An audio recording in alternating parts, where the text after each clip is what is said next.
Hello students, in this video I will show you how to compute the modes for a set of data, and I'm using quantitative data in this case, not qualitative data. The process for quantitative and qualitative are the same. So in this case I'm going to compute the modes, and I know I might have multiple modes, so I'm going to select multiple cells. You can select as many cells as you want. I'm going to select that much. As they are selected, I'm going to type equals mode, and then from the drop down menu here I can see I have mode.mult. That is the one I'm going to select, and now I'm going to choose my data or select my data, and then I will click enter. It's going to show me the modes I have here, and as you can see I have the modes 23 and 26.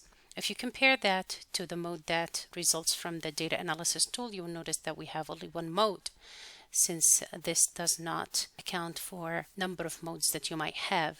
So in this case the mode is only 26, but I know I have multiple modes, so it is a good idea always, even if you use the data analysis tool, is to go back and do the modes individually or the way I did it to check if you have multiple modes. Again, if you would like to know how to use the data analysis tool, go back to the first video in this lesson, which shows you how to compute the mean and how to use the data analysis tool to create all of these measurements or to compute all of these measurements.